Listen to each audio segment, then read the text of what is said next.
Welcome to the Chaos Zero Nightmare video, and we are in the last few hours of the limited playtest that is taking place, and I wanted to give my first impressions of the game, my quick thoughts on it, and well, just everything that we got to explore. And before I dive into, my overall thoughts on how things were, I think it's really important to understand just the limited scope that we had in this game overall. Now, I do want to acknowledge that I did get to level 30, which is going to give us the hardest content available, using my air quotes here, of what's available within Chaos, which we'll have another video on that. But effectively, it gets a little bit crazy that within Chaos, we're going to show this really quickly just for the sake of it. When you go up to difficulty 3, you actually get a full extra boss that happens. So we're going to come back to this point later, but this is very grindy and very challenging if you really want to level up and get that best save data possible for your characters. But early on, my thoughts were, hey, we just don't have enough of the refinement process, and this is exactly what we were missing. So I'm really curious to see how this expands as we get into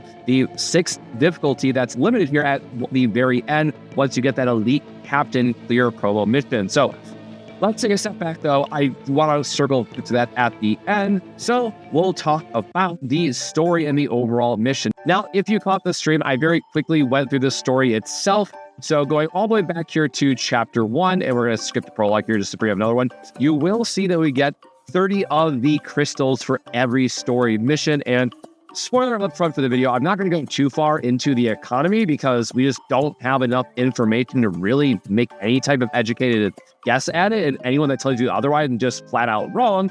But we do at least know the base level crystals that we got for going through the chapter. You can see all the stages here. There are side missions that have just story that also give the 30 crystals.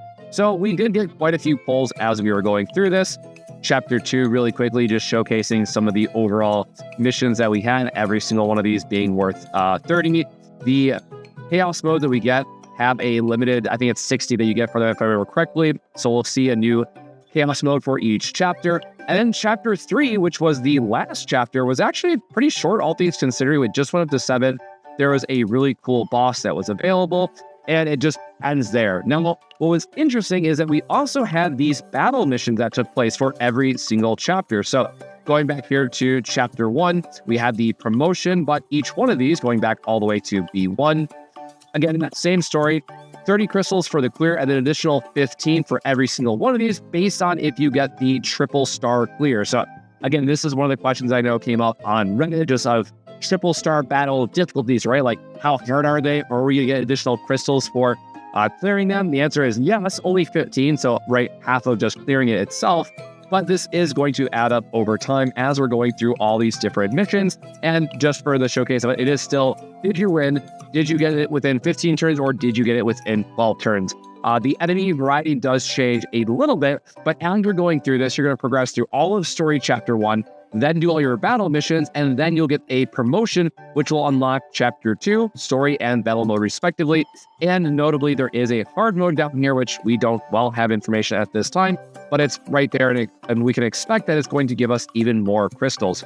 So it was the same thing with chapter 2, and you'll see here just the triple star cross, just clicking into confirming that you get rank XP, which is really important, and more of the crystals, and then again, a boss fight at the end.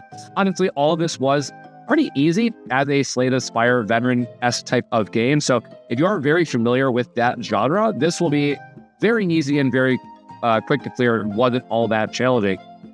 Moving on from there, we unlock the simulations. You'll progress through these as you're getting through the chapter, but very quickly, I'm not going to click into every single one of these for just what's available, but kind of as you would expect, right? We have the currency that is effectively the gold, right? We have combatant or your agent or your players, right? Level up materials, and you have partners, which is your weapons. And then same thing we'd expect, right? We have all the different class types for the different books you can get. We have the partners, and of course, each one of these are going to have their own difficulty. So as you increase in difficulty here, you're going to be getting more rewards, which yes, you can break down. So you can either turn 3 of this lesser material into 1 of the blue, or go from blue down to the gray. So I do appreciate that we have that flexibility in the crafting resources. Potential, this is going to level up your skill. We'll get into that later. And then lastly is the challenge boss. Unfortunately, this other one was locked. This is just your standard weekly boss rotation that's going to give you a material that you need to get a specific node for your characters, which is very important. So yes, this will be a little bit time gated. Definitely make sure that you use these sparingly and make sure that on the character you're actually going to invest in. vertical investment in this game is going to be extremely important. So definitely do not waste your resources on the wrong thing. That will be a video we talk about more in the future. But definitely expect to do your 3 clears a week just to make sure you're maximizing the effort. And again, wasn't really all that challenging. Of course, if you bring it in the element type, you can clear it and it really won't be that big of a deal. So moving on from there, we can go and talk about chaos. This one is something I'm going to be talking about, or I did a video on already, and just at a super, super high level.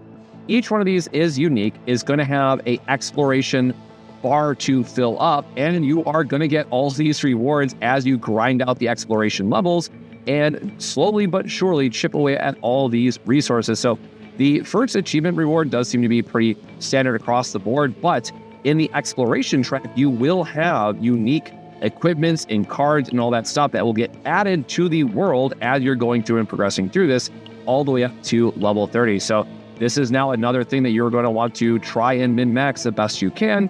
And it is really nice that they have all the additional information about the different events that you can run into. It'll have all the different monsters that you'll see as well. And then lastly, the boss themselves as you're going through it, which, yes, as you defeat them, you will get even more crystals chipping away. Again, a small amount at a time, but something that still counts. And then, of course, if you want to see the various equipment per world, which, again, is going to give more crystals, you can see the full list here. Now, it is nice that it does let you plan ahead a little bit. You can go through and select each of these at their max copies, which as you increase the difficulty, as you find more copies of them, you'll get a higher star rating, and see which one you might want to try and chase with your character at the very end, or just give you an overall build idea that you might have in mind and progression plan that you're going to have for your characters. Again, refining that save data is going to be super, super important. And then, of course, there's also some that you'll get for playing in the Deep Trauma mode, which is the hardest mode for Chaos, and some really cool, unique items there. So that was a quick recap of the Chaos mode. Zero System is where we will likely be spending a lot of our time in the actual end game. And then for some fun stuff, we have the Ark City. This is a, pretty light fun. I'm hoping to see they expand this out a little bit more, but as a quick recap across the bottom here, you have your policy office, which is going to be just a limited time event that you're clicking through. And it's like a multi-day thing that can give you some more crystals. You have the Starshine Diner, which is for food buffs. Cafe is going to give you more stamina. The center is how you deal with the traumas that you're going to get out of the chaos mode. The research facility is just a grid that you progress through and level up. And then Nono Shop is what plays well into the policy office. So I'll go through this. Well, that's actually lucky. We have a legendary one to showcase here. These are random and you have ways to upgrade them over time, but this bar on the left is what we care about. And you'll notice that there are different criterias for how many goals you achieve. Now, something to keep in mind, at least at the time of this recording, you just want to pick whatever has 2 days reduced, because as long as you have at least one of them cleared and you're getting the criteria for this, the C grade is going to give you the same amount of crystals as grade S. Now, this might change in the future, but long story short, I've just been trying to click through this number, try to get this D22 here out on the top left corner, down to the lowest number possible as quick as possible, and cycle through to the next one. I'll have a video recording a snapshot of what it looks like once you finish that mode in particular. And again, this doesn't seem to be gated by like a weekly progression or anything like that. It is strictly a time-based mechanic that's down here at the bottom. And really quickly, as I mentioned, Nono Shop ties into this. As you're clearing policies, you're going to get this material, the policy point, and it is going to buy these research notes, which are really important. It looks like I bought the last, I didn't even realize it was a weekly, there you go, weekly purchase 35. That was the last one that I had. And there's also some gifts for like friendship points. But if we go back to our research facility, here is where you can see all the various nodes that you can unlock. And again, this is all stuff that's just like increased policy chance that's going to be something good. And then we don't have the extra one to get it. How many affinity points you're getting, reduction time for them to spawn, and all that stuff. So this is just another, horizontal progression mark they're going to have later on. So the diner here, just for the sake of showing it off, there will be chaos buffs that you can rely on. We're just going to click one because I am going to do a super hard chaos run after this recording. In the next one, only just a cute little food animation that will play as you're going through this. So click through that. All is good. The cafe, which I already used my order for the day, but it gives you an option to just gain 80 stamina, or you can spend this resource to get, 60 resource in this game. And then unfortunately, I don't have someone to show off the trauma center in this case, but there is still the trauma code, which is locked currently and, a bit limited what we have interaction with. But the psychotherapy, and again, this will be something you'll be exploring a lot more in the future. Honestly, delete memories is not as bad as I thought it was because it just gets rid of save data, and you'll find a lot of times you do not care. You're more than happy just to delete the save data for that character because they didn't do anything in your run, or maybe you're focusing on a different character overall. So not too much there. And then lastly, just to show this off, I do have some excursion policies to use. And again, I'm on a secondary laptop, so that's why these are all popping up again.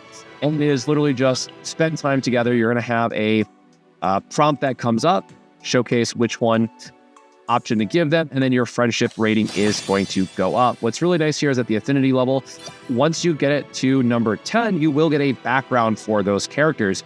And of course, more crystals, more stat increases, and it goes all the way up to level 30. So this is, again, something that you'll want to keep in mind in which characters that you really like and want to build more with and all that good stuff. Definitely pick your favorites and spend your your affection points on them to get the outings. So from there, let's get into the actual combatants. Or actually, before I do that, one really quick thing, because you're going to notice a lot of 5 stars, is the mail that we had. So in the test, this is why we can't really determine how the economy is going to go.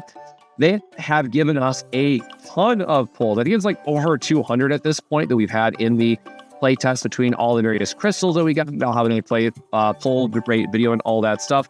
So there was obviously the intention of giving the players the option to try multiple 5-star units. And going up into our combatants, I just pulled Orlia, of course, as my very final 10 pull. I did get her before the hard pity, which was nice, but I do not have enough stamina, time, resources, all the above to actually gear her up at all. So I might, if I have time, record a video going into more of these characters, but one of the things that I got asked about a lot, or what people want to know is, how grindy is it, right?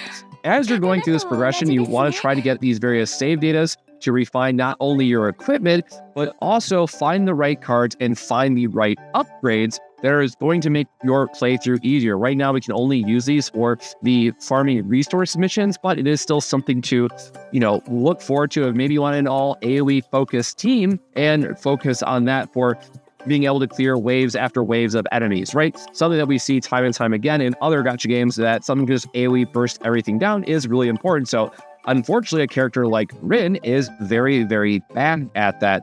However, we do have other characters that other 5 stars that are a lot better at the AoE damage. And Veronica is just the one that I've been playing with a lot because we ended up getting another dupe of her. She has a ballista card, which can deal some AoE damage as well. And then, of course, with Queeping with the barrage elements that she has can also do a good amount of AoE damage. So overall, I had a lot of fun with the playtest that we had. A lot of the characters do feel dynamic enough. Another question that a lot of people were wondering was overall team composition. So for what I was able to put together, Veronica is really something that plays more into a traditional role where you have a support, a DPS, and a healer. For the key support, I really like Cassius because he has a great way to either pick a card from your deck to maybe either boost up Veronica's damage or look for other avenues to string together multiple turns, or just drawing a bunch of cards in case you hit like a mental breakdown state. So Cassius is really a really all-around MVP character for me. But then with Rin, she is all about hyper carry as much as possible. So for me, Rin plus Mika and Nia was just the hyper carry single target burst as much as possible.